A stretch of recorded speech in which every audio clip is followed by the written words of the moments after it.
spent the next 10 days in intensive care until eventually they got to the point where I was stabilised and they moved me out into a general ward. And I mentioned earlier about decisions that we make that determine where we go, and they determine our reality. And I'll tell you now, I made a decision on day 14 that absolutely, in my mind, changed the course of my life. And at the time, it was a minuscule decision.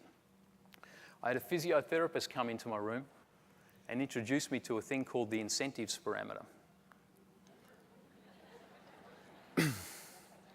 Now, I got to out myself here and tell me it took me about 2 years to remember incentives parameter.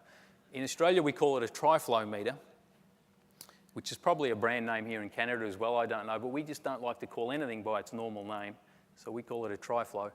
But she came in and she introduced me to this thing and explained to me that even today, people die in hospital from pneumonia because they're in that prone position from fluid buildup in the lungs. She says, what you need to do is blow into this thing and keep these 3 plastic ping pong balls up in the top of each chamber.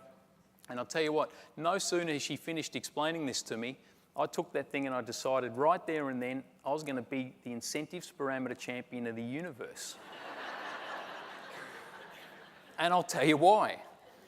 Because up until that point, I couldn't do a thing. I had absolutely no say in where this was going.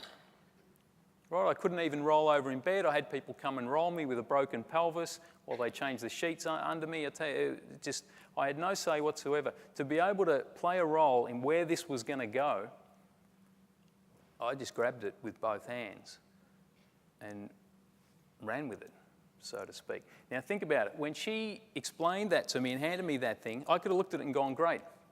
I've just lost both legs. Now you want me to blow into a giant plastic whistle. I could have taken that thing and thrown it straight over my shoulder and said, forget about it. Right? If you can change the way you see the world, you can literally change the world. And my world changed from that day forward.